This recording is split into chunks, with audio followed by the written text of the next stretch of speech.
ನಾಲ್ಕನೆಯ ಚತುರ್ಮಾಸದ ಕನ್ನಡ ಭಾಷೆಯ ಆನ್ಲೈನ್ ತರಗತಿಗೆ ಎಲ್ಲ ನನ್ನ ಆತ್ಮೀಯ ವಿದ್ಯಾರ್ಥಿ ಮಿತ್ರರಿಗೆ ಸ್ವಾಗತವನ್ನು ಕೋರ್ತೇನೆ.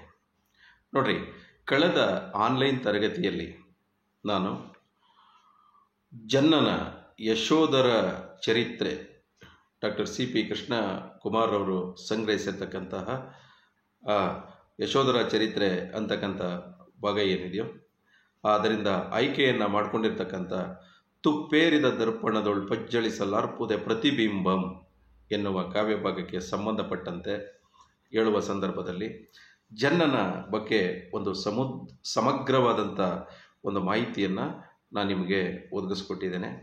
ಮತ್ತು ಆ ಕಾವ್ಯದ ಹಿನ್ನೆಲೆಗೆ ಕುರಿತಂತೆ ನಾನು ನಿಮಗೆ ಒಂದು ಮಾಹಿತಿಯನ್ನು ಕೊಟ್ಟಿದ್ದೇನೆ. ಈಗ ಆ ಕಾವ್ಯ ಭಾಗವನ್ನು ನಾವು ನೋಡೋಣ. ತುಪ್ಪೇರಿದ ದರ್ಪಣದೊಳು ಪಜ್ಜಳಿಸಲಾರ್ಪುದೆ ಪ್ರತಿಬಿಂಬಂ ಅಂತಕ್ಕಂಥ. ನೋಡ್ರಿ, ಈ ಕಾವ್ಯದ ವಸ್ತು ಏನು ಅಂತೇಳಿ ನಾವು ನೋಡ್ಲಿಕ್ಕೆ ಹೋದಂಥ ಸಂದರ್ಭದಲ್ಲಿ ಈ ಭರತ ಖಂಡದಲ್ಲಿ ತುಂಬ ಶ್ರೇಷ್ಠವಾಗಿರ್ತಕ್ಕಂತಹ ಅಯೋಧ್ಯಪುರ, ಅಲ್ಲಿ ರಾಜಪುರ ಅಂತಕ್ಕಂಥ ಒಂದು ನಾಡು, ಅದನ್ನು ಆಳುವಂತಹ ರಾಜ ಮಾರಿದತ್ತ. ಆ ಪುರದ, ಅದು ರಾಜಪುರ ಅಂತಕ್ಕಂಥ ಆ ಪುರದ ದಕ್ಷಿಣದಲ್ಲಿ ಪಾಪಕಳ ಪಂಡಿತೆ ಚಂಡಮಾರಿ ದೇವತೆ ನೆಲೆಸಿರ್ತಕ್ಕಂಥದ್ದು. ಅಂದರೆ ಪಾಪಗಳನ್ನು ಕಳಿತಕ್ಕಂತಹ ಚಂಡಮಾರಿ ದೇವತೆಯಲ್ಲಿ ನೆಲೆಸಿರ್ತಕ್ಕಂಥದ್ದು. ಆ ರಾಜಪುರ ಅಂತಕ್ಕಂಥ ದಕ್ಷಿಣ ಭಾಗದಲ್ಲಿ ಚಂಡಮಾರಿಕಾ ದೇವಿ ನೆಲೆಯನ್ನು ನಿಂತಿರ್ತಕ್ಕಂಥದ್ದು. ಮತ್ತು ಅಶ್ವಯುಜ ಚೈತ್ರ ಮಾಸದಲ್ಲಿ ಅಲ್ಲಿ ಜಾತ್ರೆ ನಡೀತಕ್ಕಂಥದ್ದು. ವರ್ಷಕ್ಕೆ ಒಂದು ಬಾರಿ ಒಮ್ಮೆ ಅಶ್ವಯುಜ ಚೈತ್ರ ಮಾಸ ಅಂತೇಳಿದ್ರೆ ನಮ್ಮಲ್ಲಿ ಏನು ವಸಂತ ಮಾಸ ಅಂತೇಳಿ ನಾವು ಏನು ಕರಿತೀವೋ ಆ ರೀತಿಯಲ್ಲಿ ಅಲ್ಲಿ ಅಶ್ವಯುಜ ಮಾಸದಲ್ಲಿ ಇಡೀ ರಾಜನಾದಿಯಾಗಿ ಪುರದ ಜನರೆಲ್ಲರೂ ಕೂಡ ಏನು ಅಂತ ಹೇಳಿದ್ರೆ ಆ ಮಾರಿಗುಡಿಯ ದೇವಿಯ ಆ ಒಂದು ಜಾತ್ರೆಯನ್ನು ಅದ್ಧೂರಿಯಾಗಿ ಆಚರಣೆಯನ್ನು ಮಾಡಿಕೊಂಡು ಬರ್ತಕ್ಕಂಥದ್ದು. ಮಾರಿದತ್ತ ಪುರದ ಜನ ಎಲ್ಲರೂ ದೇವಿಯನ್ನು ಸಂತೃಪ್ತಿಗೊಳಿಸಲು ಜಾತ್ರೆಯಲ್ಲಿ ಸೇರಿರ್ತಕ್ಕಂಥದ್ದು. ಆ ಒಂದು ಜಾತ್ರೆಯಲ್ಲಿ ರಾಜ ಪುರದ ಜನ ಎಲ್ಲ ಒಟ್ಟಿಗೆ ಸೇರಿದ್ದಾರೆ. ಮಾರಿದತ್ತ ಚಂಡಮಾರಿಗೆ ಬಲಿ ಕೊಡಲು ಬೇಕಾದ ಇಬ್ಬರು ಮನುಷ್ಯರನ್ನು ಹಿಡಿದು ತರಲು ತಳಾರನಾದ ಚಂಡಕರ್ಮನನ್ನು ಕಳುಹಿಸಿದ್ದಾನೆ. ಅಂದರೆ ಇಬ್ಬರು ರಾಜ ಮಾರಿದತ್ತ ರಾಜ ಸಂಪ್ರದಾಯಬದ್ಧವಾಗಿ ಆ ಜಾತ್ರೆಯನ್ನು ಪ್ರಾರಂಭ ಮಾಡ್ತಕ್ಕಂಥ ಮೊದಲೇನು ಅಂತ ಹೇಳಿದ್ರೆ ಇಬ್ಬರು ಎಳೆಯ ಪ್ರಾಯದ ಮಕ್ಕಳನ್ನು ಬಲಿ ಕೊಡ್ತಕ್ಕಂಥ ಒಂದು ಸಂಪ್ರದಾಯವನ್ನು ಪಾಲಿಸ್ಕೊಂಡು ಬಂದಿರತಕ್ಕಂಥದ್ದು. ಅದೇ ಪ್ರಕಾರ ಈ ವರ್ಷವೂ ಕೂಡ ಆ ಜಾತ್ರೆಯ ಪ್ರಾರಂಭಕ್ಕೆ ಮೊದಲು ಈ ಇಬ್ಬರು ಮಕ್ಕಳನ್ನು ಕರೆತರಲಿಕ್ಕೆ ಅಂತೇಳಿ ಹಿಡಿದು ತರಲಿಕ್ಕೆ ಅಂತೇಳಿ ಮಾರಿದತ್ತ ರಾಜ ಆ ತಳಾರನಿಗೆ ನೇಮಕವನ್ನು ಮಾಡಿ ಕಳಿಸಿ ಕೊಡ್ತಕ್ಕಂಥದ್ದು. ಸುದತ್ತ ಈ ಕಡೆ ಸುದತ್ತಾಚಾರ್ಯರ ಶಿಷ್ಯರಾಗಿದ್ದು ಭಿಕ್ಷೆಯನ್ನು ಚೆರಿಗೆ ಅಂದರೆ ಭಿಕ್ಷೆಯನ್ನು ಬೇಡಲಿಕ್ಕೆ ಅಂತೇಳಿ ಹೊರಟಿರ್ತಕ್ಕಂಥ ಅಭಯರುಚಿ ಅಭಯಮತಿಯನ್ನು ಅವನು ಹಿಡ್ಕೋತಾನೆ ತಳಾರ. ಅಭಯರುಚಿ ಆಗ ತಂಗಿಗೆ ಹೇಳ್ತಾಳೆ ಏನಂತ ಅಂತ ಹೇಳಿದ್ರೆ, ಅಭೀತೆಯಾಗೆಲೆಗೆ ತಾಯೇ ಮರಣದ ದೆಸೆಯೋಳ್, ಭಯವನ್ನು ಪಡಬೇಡ ನೀನು ಅಂತೇಳಿ ತಂಗಿಗೆ ಧೈರ್ಯವನ್ನು ತುಂಬತಕ್ಕಂಥದ್ದು. ಮಾರಿಗೆ ಬಲಿ ಕೊಡಲು ತಮ್ಮನ್ನು ಹಿಡಿದು ತಂದಿದ್ದ ಬೇಡಿದ ಕಾಡೊಳ್ ಮಳೆಯಾಯಿತು ಎಂದು ಭಾವಿಸುತ್ತಾಳೆ. ನೋಡ್ರಿ, ಅವಳು ಯಾವ ರೀತಿ ಅವಳ ಮನಸ್ಥಿತಿ ಇದೆ ಅಂತೇಳಿ. ಬೇಡಿದ ಕಾಡೊಳ್ ಅಂದರೆ ಮಳೆನೇ ಇಲ್ಲದೆ ಇರ್ತಕ್ಕಂಥ ಕಾಡಲ್ಲಿ ಏನು ಅಂತ ಹೇಳಿದ್ರೆ ಆ ಮುಗಿಲಿಗೆ ಬಾಯನ್ನು ಬಿಟ್ಕೊಂಡಿರ್ತಕ್ಕಂಥ ಆ ಕಾಡು ಮಳೆ ಬೀಳ್ಳಿ ಅಂತೇಳಿ ಆ ಸಂದರ್ಭದಲ್ಲಿ ಮಳೆ ಬಂದರೆ ಹೇಗೆ ಸಂತೋಷ ಆಗುತ್ತೋ ಆ ರೀತಿಯಲ್ಲಿ ಅಂತೇಳಿ ಹೇಳ್ತಾಳೆ. ಅಂದರೆ ಬೇಡಿದ ಕಾಡೊಳ್ ಮಳೆಯಾಯಿತು ಎಂದು ಭಾವಿಸ್ತಕ್ಕಂಥದ್ದು. ಮೂಡುವ ಮುಳುಗುವ ದಂದುಗ ಆಡಿದ ಪೊಲ ಉಂಡ ಮರ್ದು ಕಂಡ ವಿಚಾರ ಎಂದು ಹುಟ್ಟು ಸಾವುಗಳ ಬಗೆಗೆ ಅವಳು ಮುಟ್ಟಿದ ಸಮತೋಲನದ ಮನಸ್ಥಿತಿಯನ್ನು ಅಂದರೆ ತನ್ನ ಅಣ್ಣನಿಗೆ ಹೇಳ್ತಕ್ಕಂಥ ಮಾತು. ಅಭಯ ರುಚಿಗೆ ಅಭಯಮತಿ ಹೇಳ್ತಕ್ಕಂತಹ ಮಾತು. ಹಸಿದ ಯಮನ ಅಡುಗೆ ಮನೆಯಾಗಿದ್ದ ಮಾರಿಗುಡಿಯನ್ನು ಅವರು ಪ್ರವೇಶವನ್ನು ಮಾಡ್ತಕ್ಕಂಥದ್ದು, ತಳಾರ ಹಿಡಿದು ಕರ್ಕೊಂಡು ಬಂದಂಥ ಸಂದರ್ಭದಲ್ಲಿ ಅವರ ಮುಂದೆ ಜೀವ ಹಿಂಸೆಯ ಅಂತ್ಯಾಂತಿಕ ರೂಪ ತೆರೆದುಕೊಳ್ತಕ್ಕಂಥದ್ದು. ಮಾರಿಗುಡಿಯವರು ಬಂದಂಥ ಸಂದರ್ಭದಲ್ಲಿ ಎಷ್ಟು ಭಯಾನಕವಾಗಿರ್ತದೆ ಅಂತ ಹೇಳಿದ್ರೆ, ಎಂಥವರ ಎದೆಯೂ ಕೂಡ ಅಲ್ಲಿ ಅಂದರೆ ಆ ಕ್ಷಣ ಅದು ಹೃದಯ ನಿಂತೋಗುವಂಥ ಒಂದು ಸನ್ನಿವೇಶ ಸಂದರ್ಭ ಅಲ್ಲಿ ನಿರ್ಮಾಣ ಆಗಿರ್ತಕ್ಕಂಥದ್ದು.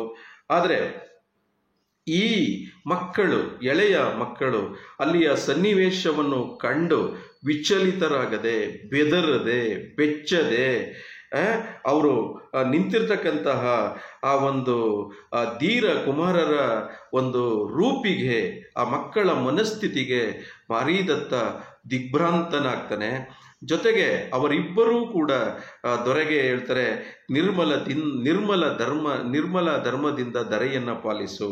ಅಂದರೆ ನೀನು ಏನು ಆಚರಣೆಯನ್ನು ಮಾಡಿಕೊಂಡು ಬಂದಿದೆಯೋ, ನೀನು ಸಂಪ್ರದಾಯಬದ್ಧವಾಗಿ ಆ ನಿರ್ಮಲ ಧರ್ಮದಿಂದ ನೀನು ಧರೆಯನ್ನು ನೀನು ಪಾಲಿಸು ಅಂತೇಳಿ ಹೇಳ್ದಂಥ, ಅಂದರೆ ನಡೆಸು ನೀನು ಅಂತ ಹೇಳಿದಂಥ ಸಂದರ್ಭದಲ್ಲಿ ಅವರಿಬ್ಬರು ಆ ರಾಜನಿಗೆ ಅರಸ್ತಾರೆ. ಆ ಮಕ್ಕಳು, ಸಣ್ಣ ಪ್ರಾಯದ ಮಕ್ಕಳು ಮಾರಿದತ್ತ ರಾಜಪುರದ ರಾಜನಿಗೆ ಅರಸ್ತಕ್ಕಂಥದ್ದು.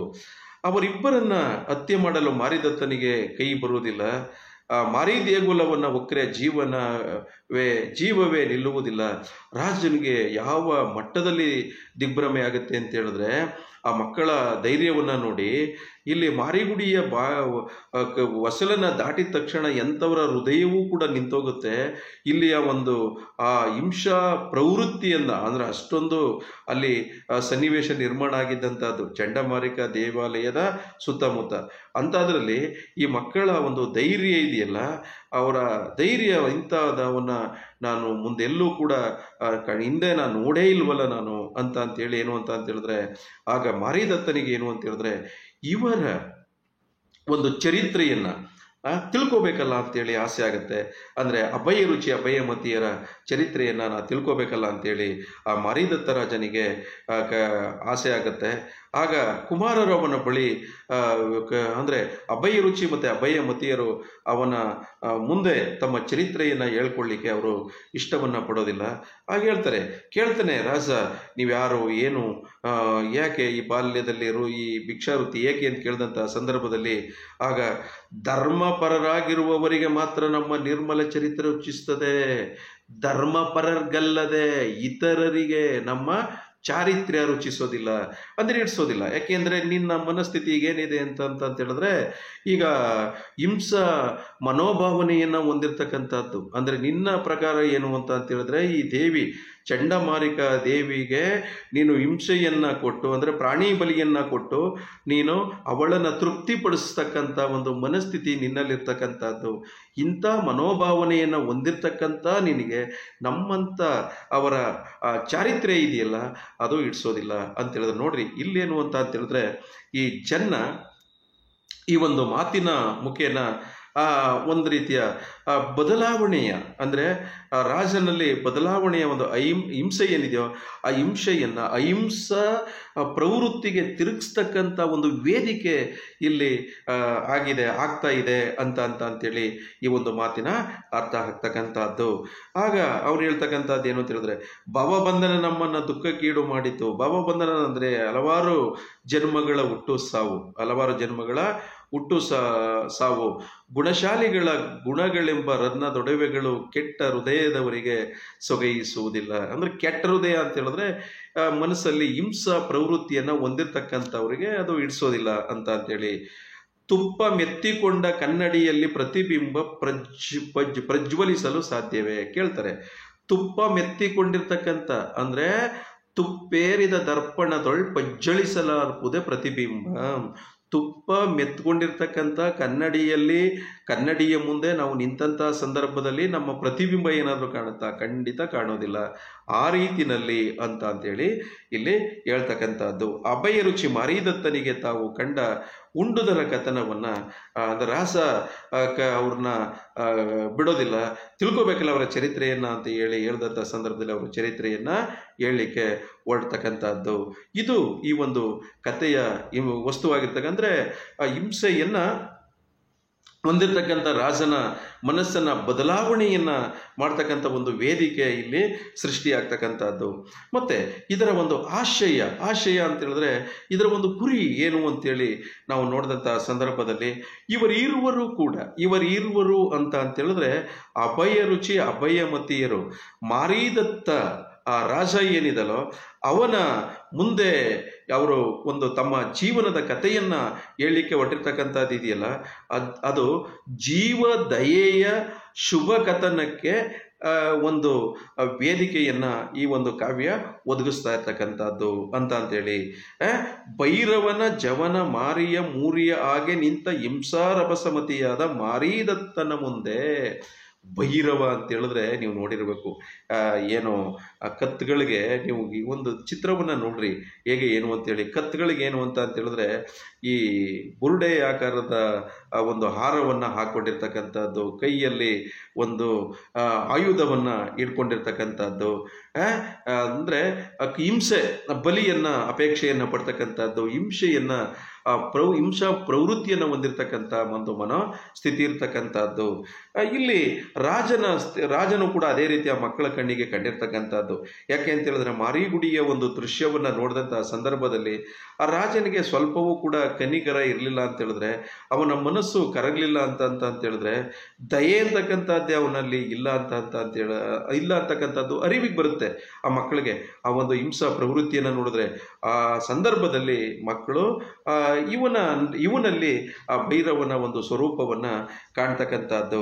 ಆ ಸಂದರ್ಭದಲ್ಲಿ ಹಾಗೇನು ಅಂತ ಹೇಳಿದ್ರೆ ಸಂಕಲ್ಪ ಹಿಂಸೆ ಮಾಡಿದ ಕಾರಣದಿಂದ ಅನುಭವಿಸಿದ ಭವಾಂತರಗಳ ಕಷ್ಟದ ಕಥೆಯನ್ನು ಇವರಿಬ್ಬರು ಕೂಡ ಹೇಳ್ತಕ್ಕಂಥದ್ದು. ಅಭಯ ರುಚಿ ಅಭಯ ಮತ್ತು ಏನು ಸಂಕಲ್ಪ ಅಂತ ಹೇಳಿದ್ರೆ ನೋಡಿ, ಮಗ ಯಶೋಧರ ತನ್ನ ತಾಯಿಗೆ ಒಂದು ಕನಸನ್ನು ಕಂಡೆ ಅಂತೇಳಿ ಹೇಳ್ತಕ್ಕಂಥದ್ದಷ್ಟೇ. ಹೀಗೆ ನಾನೊಂದು ಮಲಗಿರ್ತಕ್ಕಂಥ ರಾತ್ರಿಯಲ್ಲಿ ಕನಸನ್ನು ಕಂಡೆ, ಅಂಶ ಪಕ್ಷಿ ಕೊಚ್ಚೆಯಲ್ಲಿರಲ್ಲಿ ಅದು ವಿಹರಿಸ್ತಾ ಇರೋ ರೀತಿಯಲ್ಲಿ ಅಂತ ಹೇಳಿದಾಗ ತಾಯಿ ಹೇಳ್ತಾಳೆ ಬಲಿಯನ್ನು ಕೊಡು ನೀನು ಅಂತೇಳಿ, ಒಂದು ಬಲಿಯನ್ನು ಕೊಟ್ಟು ಅದನ್ನು ಪರಿಹಾರ ಮಾಡ್ಕೋ ಅಂತೇಳಿ. ಅವಳು ಹೇಳ್ತಕ್ಕಂಥದ್ದು ಅವಳ ಮನಸ್ಸಲ್ಲಿರ್ತಕ್ಕಂಥ ಒಂದು ಮೂಢನಂಬಿಕೆ ಅಂತಕ್ಕಂಥದ್ದು. ಆ ಮೂಢನಂಬಿಕೆಯ ದೃಷ್ಟಿಯಲ್ಲಿ ಅವಳು ಹೇಳ್ತಾಳೆ, ಯಾಕೆಂದ್ರೆ ಮಗನಿಗೆ ಎಲ್ಲಿ ಮುಂದೆ ಕೇಳಾಗುತ್ತೆ ಅಂತೇಳಿ. ಅದ್ರ ಮಗ ಒಪ್ಪೋದಿಲ್ಲ. ಹಿಂಸೆಯನ್ನು ಮಾಡ್ತಕ್ಕಂಥದ್ದು ತಪ್ಪು ಅಂತ ಹೇಳ್ತಾನೆ. ಆದರೆ ತಾಯಿಯ ಒಂದು ಬಲವಂತಕ್ಕೆ ಅವನು ವಿಧಿಯಿಲ್ಲದೆ ಏನು ಅಂತ ಹೇಳಿದ್ರೆ ಹಿಟ್ಟಿನ ಕೋಳಿಯನ್ನು ಬಲಿ ಕೊಡಲಿಕ್ಕೆ ಒಪ್ಕೋತಾನೆ. ಅದು ಕೂಡ ಏನು ಅಂತ ಹೇಳಿದ್ರೆ ಅದು ಕೂಗ್ಬಿಡ್ತಕ್ಕಂಥದ್ದು. ಅಂದರೆ ಜೀವದಯೆ, ಪ್ರಾಣಿಯನ್ನು ಬಲಿ ಕೊಟ್ಟ ಒಂದು ಪರಿಣಾಮವಾಗಿ ನಾವು ಇಷ್ಟೆಲ್ಲ ಜನ್ಮಗಳ ಒಂದು ಜನ್ಮಗಳನ್ನು ಎತ್ತಿ ನಾವೀಗ ಈ ಒಂದು ಸ್ಥಿತಿಗೆ ಬಂದಿರತಕ್ಕಂಥದ್ದು. ಅಂದರೆ ನಾವು ಕೆಳಕನ್ನು ಉಂಟು ಮಾಡಿದ್ರೆ, ತಪ್ಪನ್ನು ಮಾಡಿದಂಥ ಸಂದರ್ಭದಲ್ಲಿ, ಯಾರಿಗಾದರೂ ನಾವು ದ್ರೋಹವನ್ನು ಮಾಡಿದಂಥ ಸಂದರ್ಭದಲ್ಲಿ ಇಂಥ ಒಂದು ತೊಂದರೆಗಳಾಗತ್ತೆ ಅಂತಕ್ಕಂಥ ಅದನ್ನು ಮಕ್ಕಳು ರಾಜನಿಗೆ ಮನವರಿಕೆಯನ್ನು ಮಾಡಿಕೊಡ್ತಾ ಇರ್ತಕ್ಕಂಥದ್ದು. ಹೇಳ್ತಾನೆ ಇಲ್ಲಿ ಏನು ಅಂತ ಹೇಳಿದ್ರೆ, ಆಗ ಅಭಯ ರುಚಿ ಅಭಯಮತಿಯರ ಮೂಲಕ ಏಳಿಸುವಂಥ ಈ ಕಥೆ ಇದೆಯಲ್ಲ, ಅತ್ಯಂತ ಧ್ವನಿಪೂರ್ಣವಾಗಿರ್ತಕ್ಕಂಥ ಕತೆ. ಮಾರೀದತ್ತ ರಾಜನ ಮುಂದೆ ಹೇಳ್ತಕ್ಕಂಥ ಕತೆ ಅತ್ಯಂತ ಧ್ವನಿಪೂರ್ಣವಾಗಿರ್ತಕ್ಕಂಥ ಒಂದು ಕಥೆಯಾಗಿರ್ತಕ್ಕಂಥದ್ದು. ಜೀವದಯೆ, ಜೀವ ಹತ್ಯೆಗಳಲ್ಲಿ ಮುಖಾಮುಖಿ ಆಗಿರ್ತಕ್ಕಂಥದ್ದು. ಜೀವದಯೆ ಅಭಯ ರುಚಿ ಅಭಯಮತಿ. ಜೀವಹತ್ಯೆ ಇಲ್ಲಿ ರಾಜಪುರದ ರಾಜ ಮಾರೀದತ್ತ ಅವನಿಗೆ ಆ ದೇವಿಯನ್ನು ಸಂತೃಪ್ತಿ ಪಡಿಸ್ಬೇಕಾದ್ರೆ ಪ್ರಾಣಿಗಳನ್ನು ಬಲಿ ಕೊಡಲೇಬೇಕು ಅಂತೇಳಿ. ಅಂದರೆ ಜೀವದಯೆ, ಅವುಗಳನ್ನು ನಾವು ಕರುಣೆಯಿಂದ ನೋಡಬೇಕು, ಪ್ರೀತಿಯಿಂದ ನೋಡಬೇಕು, ಅವುಗಳನ್ನು ಕೊಲ್ಲಬಾರದು ಅಂತಕ್ಕಂಥ ಮನೋಪ್ರವೃತ್ತಿ ಈ ಒಂದು ಮಕ್ಕಳಲ್ಲಿ ಇರ್ತಕ್ಕಂಥದ್ದು. ಇವೆರಡೂ ಕೂಡ ಈಗೇನು ಅಂತ ಹೇಳಿದ್ರೆ ಎದುರು ಬದರಾಗಿ, ಅಂದರೆ ರಾಜ ಹಿಂಸೆ ಹೊಂದಿರತಕ್ಕಂಥವನು, ಈ ಮಕ್ಕಳು ದಯೆ ಕರುಣೆಯನ್ನು ಹೊಂದಿರತಕ್ಕಂಥವ್ರು, ಇವರಿಬ್ಬರ ಮುಖಾಮುಖಿ ಇದೆಯಲ್ಲ, ಅದು ಒಂದು ರೀತಿಯ ಈ ಕಾವ್ಯದ ಒಂದು ಭಾಗಕ್ಕೆ ಅತ್ಯಂತ ಮುಖ್ಯವಾಗಿರ್ತಕ್ಕಂಥ ಒಂದು ಸಂದರ್ಭವಾಗಿರ್ತಕ್ಕಂಥದ್ದು. ಹೇಳ್ತಾನೆ ಇಲ್ಲಿ ಏನು ಅಂತ ಹೇಳಿದ್ರೆ, ಆಗ ಆ ಹಿಟ್ಟಿನ ಕೋಳಿಯ ಸಂಕಲ್ಪ ಹಿಂಸೆ ಮಾತ್ರದಿಂದಲೇ ಅನುಭವಿಸಿದ ಭವಾಂತರಗಳ ಯಾತನೆ ಅಂದ್ರೆ ನೋವು. ಹಿಟ್ಟಿನ ಕೋಳಿ ಅದು ಹೋಗುತ್ತೆ ಅಂತ ಪಾಪ ಅವ್ರಿಗೆ ಗೊತ್ತಿಲ್ಲ. ಒಂದೇ ಕಾರಣದಿಂದ ಇಷ್ಟೆಲ್ಲ ಜನ್ಮಗಳನ್ನು ಎತ್ತು ಎಂಥ ಕಷ್ಟಗಳನ್ನು ನಾವು ಅನುಭವಿಸಿದ್ದೀವಿ ಅಂತೇಳಿ ಮುಳುಗಿ ಹೋಗಿರುವ ಮಾರೀದತ್ತನ ಮುಂದೆ ಕಥನಗೊಳ್ಳುವುದು ಅದ್ಭುತವಾದಂಥ ಒಂದು ನಾಟಕೀಯ ಅಂಶವಾಗಿ ನಮಗೆ ಕಾಣ್ತಕ್ಕಂಥದ್ದು. ಅಂದರೆ ಇಲ್ಲಿ ಜಗತ್ತಿನಲ್ಲಿರ್ತಕ್ಕಂಥ ಪ್ರತಿಯೊಂದು ಧರ್ಮಗಳು ಪ್ರತಿಪಾದನೆಯನ್ನ ಮಾಡ್ತಕ್ಕಂಥದ್ದು ಮತ್ತೆ ತಿಳಿಸ್ತಕ್ಕಂಥದ್ದು ಏನು ಅಂತ ಹೇಳಿದ್ರೆ ಜೀವ ದಯೆಯನ್ನೇ. ಯಾರು ಜೀವ ಹಿಂಸೆಯನ್ನ ಪ್ರತಿಪಾದನೆಯನ್ನ ಮಾಡೋದಿಲ್ಲ. ಬಸವಣ್ಣನವರು 12ನೇ ಶತಮಾನದ ಬಸವಣ್ಣನವರು ಕೂಡ ಹೇಳ್ತಾರೆ, ದಯೆ ಇಲ್ಲದ ಧರ್ಮ ಯಾವುದಯ್ಯ, ದಯೆ ಇಲ್ಲದ ಧರ್ಮ ಯಾವುದಯ್ಯ ಅಂತೇಳಿ ಅವರು ಪ್ರಶ್ನೆಯನ್ನ, ದಯೆಯೇ ಮೂಲ ಎಲ್ಲಕ್ಕೂ ಅಂತೇಳಿ ಅವರು ಪ್ರಶ್ನೆಯನ್ನ ಮಾಡ್ತಕ್ಕಂಥದ್ದು. ಜಗತ್ತು ಕಂಡ ಪ್ರತಿಯೊಬ್ಬ ಮಾನವತಾವಾದಿಗಳು, ದ್ರಷ್ಟಾರರು, ದಾರ್ಶನಿಕರು ದಯೆಯನ್ನ ಎತ್ತಿ ಹಿಡಿದಿರ್ತಕ್ಕಂಥದ್ದನ್ನ ನಾವು ಕಾಣ್ತೇವೆ. ಜೀವ ದಯೆ ಜೈನ ಧರ್ಮ ಎಂಬ ಮೂಲ್ಯವನ್ನ ಕೇಂದ್ರವಾಗಿ ಹೊಂದಿರುವ ಕಾವ್ಯದ ಈ ಒಂದು ಸಂದರ್ಭದಲ್ಲಿ ಏನು ಅಂತ ಹೇಳಿದ್ರೆ ಜೀವದಯೆಯ ಮೌಲ್ಯ ಉತ್ಕೃಷ್ಟವಾಗಿ ಅನಾವರಣಗೊಂಡಿರ್ತಕ್ಕಂಥದ್ದನ್ನ ನಾವು ಕಾಣ್ತೇವೆ. ಅಂದ್ರೆ ಇಲ್ಲಿ ಕೆಡುಕು ಒಳಿತಿನ ಎದುರಿಗೆ, ಹಿಂಸೆ ಅಹಿಂಸೆಯ ಎದುರಿಗೆ ಜೀವಹತ್ಯೆ ಜೀವದಯೆಯ ಮುಂದೆ ಸೋಲೊಪ್ಪುವ ರೀತಿ ತುಂಬ ಅನನ್ಯವಾಗಿ ಈ ಒಂದು ಸಂದರ್ಭ ಮೂಡಿ ಬಂದಿರತಕ್ಕಂಥದ್ದು. ಒಂದು ಕಡೆ ಹಿಂಸೆ, ಎದುರುಗಡೆ ಅಹಿಂಸೆ, ಅವೆರಡೂ ಕೂಡ ಮುಖಾಮುಖಿ ಆಗೇನು ಅಂತ ಹೇಳಿದ್ರೆ ಕೊನೆಗೆ ಆ ಜೀವ ದಯೆಯ ಮುಂದೆ, ಆ ಕರುಣೆಯ ಮುಂದೆ, ಆ ಪ್ರೀತಿಯ ಮುಂದೆ ಜೀವ ಹಿಂಸೆ ಮಾಡ್ತಕ್ಕಂಥ ಆ ಮನಸ್ಸು ಸೋಲ್ತಕ್ಕಂಥದ್ದು ಅತ್ಯಂತ ಮುಖ್ಯವಾದಂಥ ಒಂದು ಸಂದರ್ಭವಾಗಿರ್ತಕ್ಕಂಥದ್ದು. ಇದು ಈ ಒಂದು ಕಥೆಯ ಭಾಗದ ಆಶಯ ಆಗಿರ್ತಕ್ಕಂಥದ್ದು. ಅದೇನು ಅಂತ ಅಂತೇಳಿ ನಾವೀಗ ನೋಡೋಣ.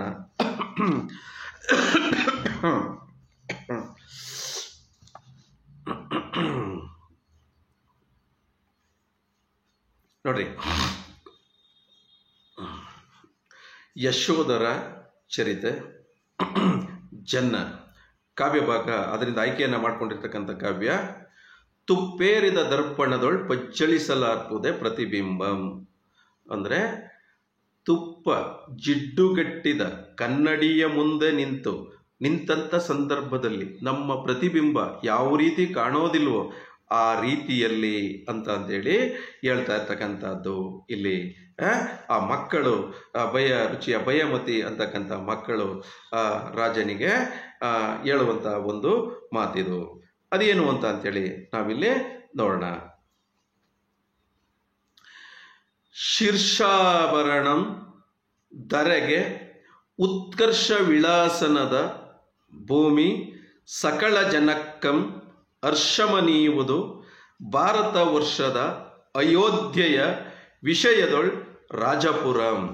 ಇಲ್ಲಿ ಹೇಳ್ತಾನೆ ಏನು ಅಂತ ಹೇಳಿದ್ರೆ, ಶೀರ್ಷಾಭರಣಂ ಧರೆಗುತ್ಕರ್ಷ ವಿಳಾಸನದ ಭೂಮಿ ಸಕಲ ಜನಕ್ಕಂ ಹರ್ಷಮನೀಯುವುದು ಭಾರತ ವರ್ಷದ ಅಯೋಧ್ಯ ವಿಷಯದೊಳ್ ರಾಜಪುರಂ.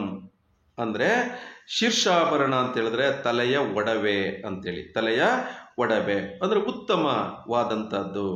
ಇಲ್ಲಿ ಈ ಭರತ ಖಂಡ ಏನಿದೆಯೋ, ಭರತ ಖಂಡದಲ್ಲಿ ಅಯೋಧ್ಯೆ ಅಂತಕ್ಕಂತಹ ದೇಶದಲ್ಲಿ ರಾಜಪುರ ಅಂತಕ್ಕಂಥ ಒಂದು ರಾಜಧಾನಿ. ಆ ರಾಜಧಾನಿ ಏನಿದೆಯೋ, ಆ ರಾಜಪುರ ಅಂತಕ್ಕಂಥ ರಾಜಧಾನಿ ಏನಿದೆಯೋ ಅದು ಇಡೀ ಲೋಕಕ್ಕೆ ಒಂದು ಶೀರ್ಷಾಭರಣ, ತಲೆಗೆ ಕಿರೀಟವನ್ನ ಹಾಕದಂತಹ ಸಂದರ್ಭದಲ್ಲಿ ಹೇಗೆ ಅದು ಶೋಭಿಸುತ್ತೋ ಆ ರೀತಿಯಲ್ಲಿ ಭರತಖಂಡದಲ್ಲಿ ಅಯೋಧ್ಯೆಯಲ್ಲಿರ್ತಕ್ಕಂಥ ರಾಜಪುರ ಅಂತಕ್ಕಂಥ ಆ ಒಂದು ರಾಜಧಾನಿ ಅದೇನು ಅಂತ ಹೇಳಿದ್ರೆ ತಲೆಯಲ್ಲಿ ಇರ್ತಕ್ಕಂಥ ಕಿರೀಟ ಯಾವ ರೀತಿ ಶೋಭಿಸುತ್ತೋ ಆ ರೀತಿಯಲ್ಲಿ ಇಡೀ ಭರತಖಂಡಕ್ಕೆ ಶೋಭಿಸ್ತಾ ಇರ್ತಕ್ಕಂಥದ್ದು. ಯಾಕೆ ಅಂತ ಹೇಳಿದ್ರೆ ಹೇಳ್ತಾನೆ ಅಲ್ಲಿ, ಧರೆಗುತ್ಕರ್ಷ ವಿಳಾಸನದ ಭೂಮಿ ಸಕಲ ಜನಕಂ, ಅಲ್ಲಿ ಇರ್ತಕ್ಕಂಥ ಸಕಲ ಪ್ರಜೆಗಳೆಲ್ಲರೂ ಕೂಡ ಸಕಲ ಪ್ರಜೆಗಳೆಲ್ಲರೂ ಕೂಡ ಏನು ಅಂತ ಹೇಳಿದ್ರೆ ಸುಖದಿಂದ ನೆಮ್ಮದಿಯಿಂದ ಇರ್ತಕ್ಕಂಥದ್ದು, ಹರ್ಷಮನೀಯುವುದು ಸಂತೋಷದಿಂದ ಇರ್ತಕ್ಕಂಥದ್ದು ಆ ಒಂದು ರಾಜಪುರ ಅಂತಕ್ಕಂಥ ಊರು. ಅಂದರೆ ಅಲ್ಲಿ ಮೇಲು ಮುಟ್ಟಿದ ಸೊಬಗು ನೆಲ ನಿಂತು ಎಲ್ಲ ಜನರಿಗೂ ಕೂಡ ಸಂತೋಷವನ್ನು ಉಂಟು ಮಾಡ್ತಕ್ಕಂಥ ಆ ಒಂದು ನೆಲೆಯಾಗಿರ್ತದೆ ರಾಜಪುರ ಅಂತಕ್ಕಂಥ ಒಂದು ಊರು. ಹೇಳ್ತಾನೆ, ಅದು ಪಿರಿಯ ಸಿರಿಯ ಬಾಳ್ ಮೊದಲದು ಚಾಗದ ಭೋಗದ ಆಗರದ ಸಕಲ ಸುಖಕ್ಕದು ಜನ್ಮ ಭೂಮಿ ಎನಿಸಿದುದು ಅದನ್ನಾಳ್ವ ಮಾರೀದತ್ತನೆಂಬ ದೃಪಾಲ. ಆ ರಾಜಪುರ ಅಂತಕ್ಕಂತಹ ಆ ಒಂದು ನಾಡನ್ನು ಆಳ್ವಿಕೆಯನ್ನ ಮಾಡ್ತಕ್ಕಂಥವನು ಮಾರೀದತ್ತ ಅಂತಕ್ಕಂಥ ಒಬ್ಬ ರಾಜ.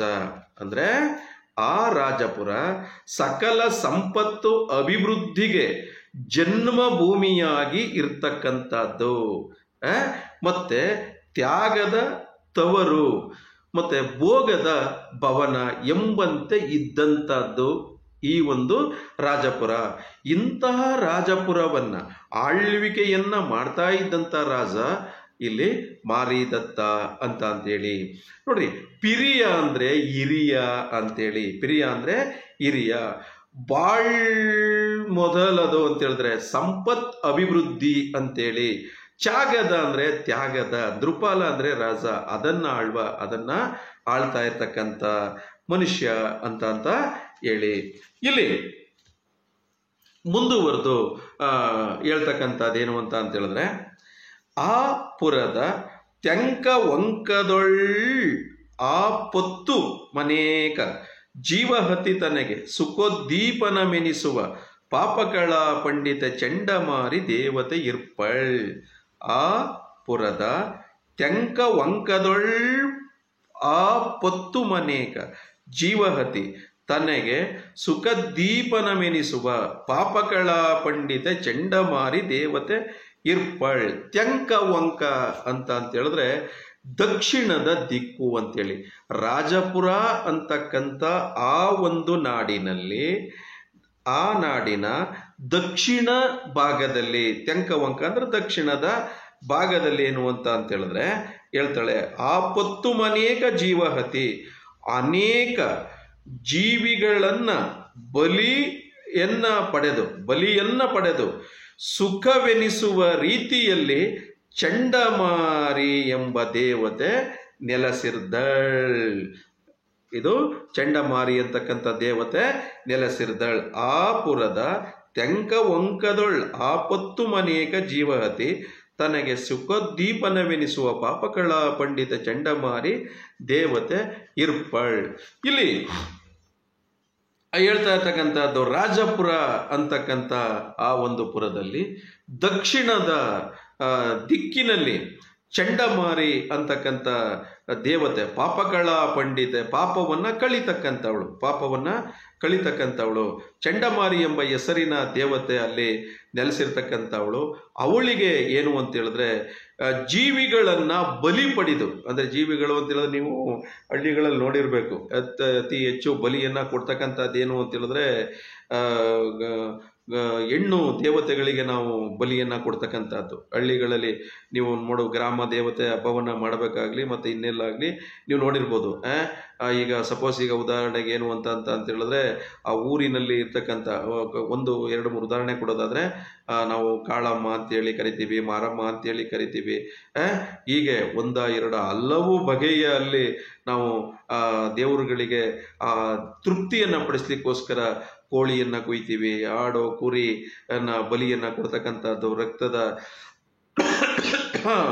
ಒಂದು ಅಲ್ಲಿ ರಕ್ತವನ್ನು ಸುರಿಸಿದ್ರೆ ಆ ದೇವಿ ತೃಪ್ತಿ ಆಗ್ತಾಳೆ ಅಂತಕ್ಕಂಥ ಒಂದು ಮನೋಭಾವನೆ ಏನು ಅಂತ ಹೇಳಿದ್ರೆ ನಮ್ಮಲ್ಲಿ ಮೂಡಿ ಇರ್ತಕ್ಕಂಥದ್ದನ್ನು ನಾವು ಕಾಣ್ತೇವೆ. ಇಲ್ಲೂ ಅಷ್ಟೇ ರಾಜಾಪುರ ಅಂತಕ್ಕಂಥ ಆ ಒಂದು ನಾಡಲ್ಲಿ ಏನು ಅಂತ ಹೇಳಿದ್ರೆ ದಕ್ಷಿಣದ ದಿಕ್ಕಿನಲ್ಲಿ ಪಾಪಗಳನ್ನು ಕಳೀತಕ್ಕಂಥ ಚಂಡಮಾರಿ ಅಂತಕ್ಕಂಥ ದೇವತೆ ನೆಲೆಸಿರ್ತಕ್ಕಂಥವಳು. ಅವಳೇನು ಅಂತ ಹೇಳಿದ್ರೆ ಹಲವಾರು ಜೀವಗಳನ್ನು ಬಲಿಯನ್ನು ಬಯಸ್ತಕ್ಕಂಥವಳು. ಆ ಬಲಿಯಿಂದ ತೃಪ್ತಿಯನ್ನು ಅವಳನ್ನು ತೃಪ್ತಿಪಡಿಸ್ಬೇಕಾಗಿತ್ತು. ಈ ಒಂದು ಕಾರಣದಿಂದ ಆ ರಾಜ್ಯ ಸುಖ ಸಂತೋಷ ನೆಮ್ಮದಿಯಿಂದ ಅದು ಇತ್ತು. ರಾಜಪುರ ಅಂತಕ್ಕಂಥ ಊರು ಯಾವುದೇ ತೊಂದರೆಗಳಿಲ್ಲದೆ ಅದು ಸಮೃದ್ಧಿಯಿಂದ ಇತ್ತು ಅಂತಕ್ಕಂಥ ಒಂದು ಮಾತನ್ನ ಹೇಳ್ತಕ್ಕಂಥದ್ದಿಲ್ಲಿ. ತನಗ ಅರಸು ಬೆರಸು ಪುರಜನಂ ಅನಿತು ಇಶಂ ವಿಷಂ ಚೈತ್ರಮೆಂಬ ತಿಂಗಳೊಳ್ ಅಖಿಲಾರ್ಚನೆ ಬೆರಸು ಜಾತ್ರೆ ನೆರೆದೊಡೆಯನ್ ಎನಿತು ಮೊನೋರ್ ಮೊದಲೇ ವೀಳೆಯದೊಳ್ ನೆಲೆಯಿಸುವಳ್. ತನಗರಸು ಬೆರಸು ಪುರಜನ ಅನಿತು ಮಿಷಂ ಚೈತ್ರಮೆಂಬ ತಿಂಗಳೊಳ್ ಅಖಿಲಾರ್ಚನೆ ಬೆರಸು ಜಾತ್ರೆ ನೆರೆಯದೊಡೆ ಅನಿತುಂ ಮೊನೋರ್ ಮೊದಲೇ ವೀಳೆಯದೊಳ್ ನೆರೆಯಿಸಿದಳ್ ಅಂತ ಹೇಳಿದ್ರೆ, ಇಶಂ ಅಂತೇಳಿದ್ರೆ ಅಶ್ವಯುಜ ಮಾಸ ಅಂತೇಳಿ, ಅಶ್ವಯುಜ ಮಾಸ ಅಂತೇಳಿ ಅಂದರೆ ಈ ಅಶ್ವಯುಜ ಮಾಸ ಬರ್ತಕ್ಕಂಥದ್ದೇನು ಅಂತ ಹೇಳಿದ್ರೆ ಸೆಪ್ಟೆಂಬರ್ ಅಕ್ಟೋಬರ್ ತಿಂಗಳಿನಲ್ಲಿದು ಬರ್ತಕ್ಕಂಥದ್ದು. ನಮ್ಮಲ್ಲಿ ಚೈತ್ರ ಮಾಸ ಅಂತ ಕರೆಯೋದಿಲ್ವೇ ನಾವು? ಮರಗಳೆಲ್ಲವೂ ಕೂಡ ಚಿಗುರಿ ಇರ್ತಕ್ಕಂಥ ಸಂದರ್ಭದಲ್ಲಿ ಚೈತ್ರ ಮಾಸ ಅಂತ ನಾವು ಕರಿತೀವಲ್ಲ, ಅದೇ ರೀತಿಯಲ್ಲಿ ಏನು ಅಂತ ಹೇಳಿದ್ರೆ ಆ ದೇವಿಯ ಜಾತ್ರೆ ಬರ್ತಕ್ಕಂಥದ್ದು ವರ್ಷದಲ್ಲಿ ಒಮ್ಮೆ ಅಶ್ವಯುಜ ಮಾಸದಲ್ಲಿ, ಅಂದರೆ ಸೆಪ್ಟೆಂಬರ್ ಅಕ್ಟೋಬರ್ ತಿಂಗಳು. ಅರಸು ಅಂದರೆ ರಾಜ, ಪುರಜನ ಅಂದರೆ ಊರಿನ ಜನರು, ವಿಳಯ ಅಂದರೆ ಧ್ವಂಸ ಅಂತಕ್ಕಂಥದ್ದು. ನೋಡ್ರಿ, ಈ ರಾಜಪುರ ಅಂತಕ್ಕಂಥ ಈ ಒಂದು ರಾಜಧಾನಿ ಏನಿದೆಯೋ ಆ ರಾಜಧಾನಿಯಲ್ಲಿ ಜನರು ತಮ್ಮ ರಾಜನನ್ನ ಅವರು ನಾಯಕನನ್ನ, ಅಂದ್ರೆ ರಾಜ ಅಂದ್ರೆ ಅವನು ಮುಖ್ಯಸ್ಥ, ರಾಜ ಅಂದ್ರೆ ಅವನು ಮುಖ್ಯಸ್ಥ, ಅವನನ್ನ ಅವರು ಮುಂದು ಮಾಡಿಕೊಂಡು ಏನು ಅಂತ ಹೇಳಿದ್ರೆ ಅಶ್ವಯುಜ ಅಂದರೆ ಇಲ್ಲಿ ಸೆಪ್ಟೆಂಬರ್ ಅಕ್ಟೋಬರ್ ಒಂದು ತಿಂಗಳೇನಿದೆ ಆ ತಿಂಗಳಲ್ಲಿ ಚೈತ್ರ ಮಾಸಗಳಲ್ಲಿ ಜಾತ್ರೆಯನ್ನು ನಡೆಸಬೇಕು ಅಂತೇಳಿ ಯಾವ ಒಂದು ಕೊರತೆಯೂ ಬಾರದಂತೆ ನಾವು ಜಾತ್ರೆಯನ್ನು ನಡೆಸಬೇಕು ಅಂತೇಳಿ ಅಲ್ಲಿ ಎಲ್ಲರೂ ಕೂಡ ತೀರ್ಮಾನವನ್ನು ಮಾಡಲಿಕ್ಕೆ ಅಂತೇಳಿ ಸೇರಿರ್ತಕ್ಕಂಥ ಒಂದು ಸಂದರ್ಭ. ಹಾಗೆ ಪೂಜಾ ಕಾರ್ಯಗಳನ್ನು ನೆರವೇರಿಸದಿದ್ದಲ್ಲಿ ಆ ದೇವತೆ ನಮ್ಮನ್ನ, ಅಂದರೆ ರಾಜಪುರ ಅಂತಕ್ಕಂಥ ಏನಿದೆಯೋ ನಮ್ಮನ್ನ ಒಮ್ಮೆಲೆ ನಾಶವನ್ನ ಮಾಡ್ತಾಳೆ ಅಂತಕ್ಕಂಥ ಎಂಬುದಾಗಿ ನಗರದ ಜನರ ಮುಂದೆ ಅವನು ರಾಜ ಹೇಳ್ತಕ್ಕಂಥದ್ದು. ಆ ಕಾರಣಕ್ಕೆ ಪ್ರತಿಯೊಬ್ಬರೂ ಕೂಡ ಆ ದೇವಿಯನ್ನ ಪೂಜೆಯನ್ನ ಮಾಡ್ತಕ್ಕಂಥ ಸಂಪ್ರದಾಯಬದ್ಧವಾಗಿ ನಾವೇನು ಪೂಜೆಯನ್ನು ಮಾಡಿಕೊಂಡು ಬಂದಿರ್ತೀವೋ ಅದನ್ನ ನಾವು ಪಾಲಿಸೋಣ ಅಂತಕ್ಕಂಥ ಮಾತನ್ನ ಅವನು ಹೇಳ್ತಾ ಇರ್ತಕ್ಕಂಥದ್ದು. ಆ ನಂತರದಲ್ಲಿ ಹೇಳ್ತಾನೆ ಅಲ್ಲಿ, ಅಂತೂ ದೊರೆವೆತ್ತು ಬಂದ ಬಸಂತದೊಳ್ ಆ ಮಾರೀದತ್ತನು ಪುರಜನಮುಂ ತಮಗೆ ಚಂಡಮಾರಿಗೆ ಸಂತಸಮಂ ಮಾಡಲೆಂದು ಜಾತ್ರೆಗೆ ನೆರೆದರ್. ನೋಡ್ರಿ, ಅಂತೂ ಈ ರೀತಿಯಾಗಿ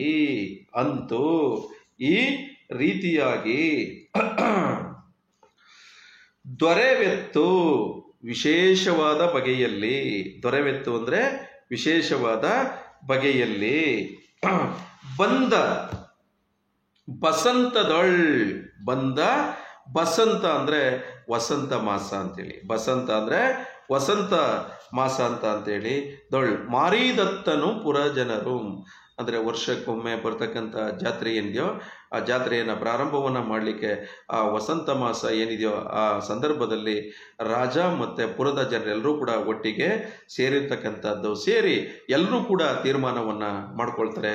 ಏನಂತ ಹೇಳಿದ್ರೆ ತಮ್ಮ ಇಷ್ಟಾನುಸಾರ, ತಮಗೆ ಅಂತ ಹೇಳಿದ್ರೆ ತಮ್ಮ ಇಷ್ಟಾನುಸಾರ.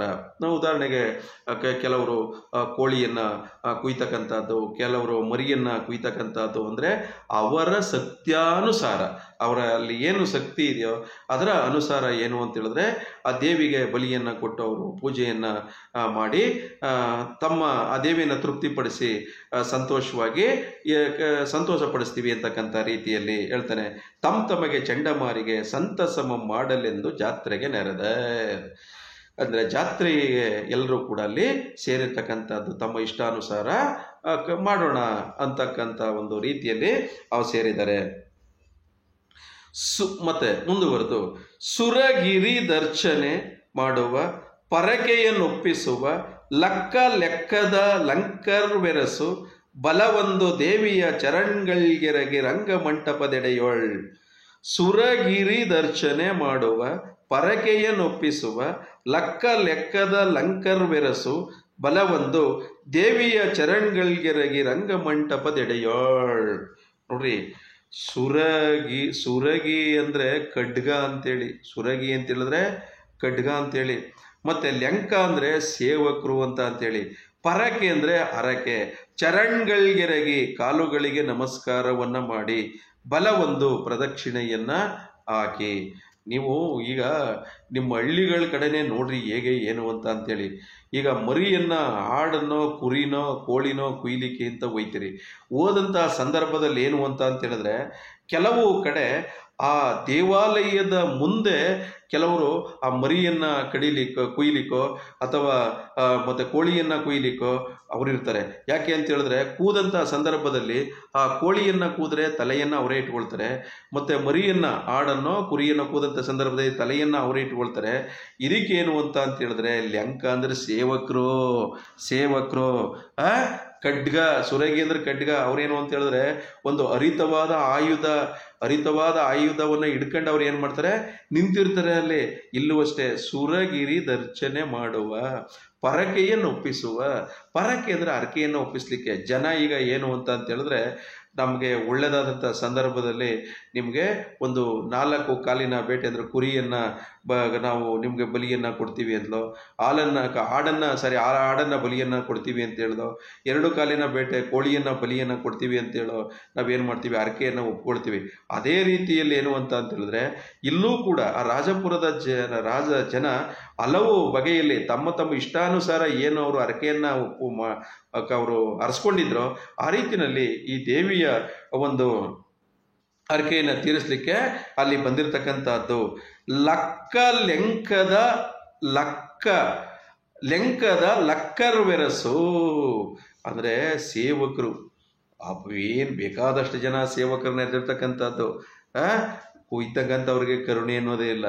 ಕತ್ತನ್ನು ಕುಯ್ತಕ್ಕಂಥವ್ರಿಗೆ ಕರುಣೆ, ದಯೆ, ವಾತ್ಸಲ್ಯ, ಪ್ರೀತಿ ಅವ್ರಿಗೇನೂ ಇಲ್ಲ. ಅವ್ರಿಗೆ ಬಂದಂಥದನ್ನ ಕುಯ್ಯೋದು, ಅದಕ್ಕೆ ಹೊಡಿತಾ ಇರೋದು, ಆಡಾದರೆ ಕುರಿ ಆದರೆ ಕತ್ತನ್ನು ಹೊಡೆಯೋದು, ಕಳಿಸ್ತಾ ಇರೋದು. ಹೇಳ್ತಾರೆ ಇಲ್ಲಿ ಏನು ಅಂತ ಹೇಳಿದ್ರೆ ಎರಸು ಬಲವೊಂದು ದೇವಿಯ ಚರಣ್ಗಳ್ಗೆರಗಿ.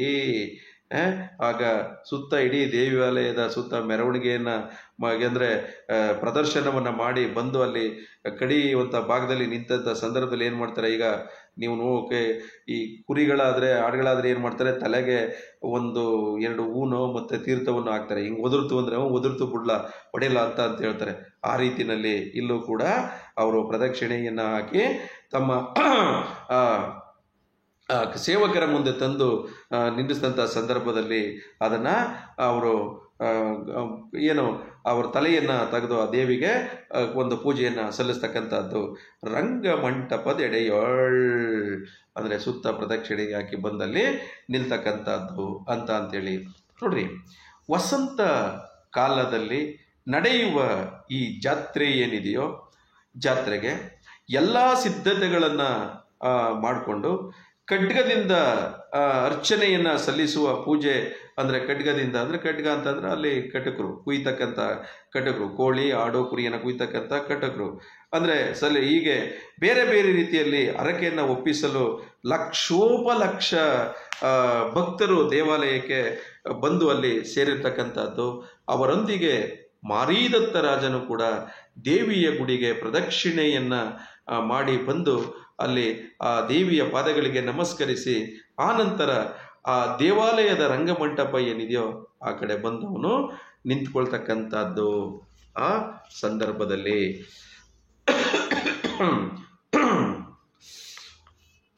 ನಿಂದು ನರಪತಿ ತಳಾರಂಗ್ ಎಂದಂ ನೀನ್ ಬರಿಸು ಮನುಜ ಯುಗಮಂ ಮುನ್ನಂ ಕೊಂದ್ ಅರ್ಚಿಸುವೆಂ ಪೂಜೆಯೊಳ್ ಎಂದಿನ ಪರಿ ತಪ್ಪೆ ದೇವಿ ತಪ್ಪದೆ ಮಾಡಾಳ್.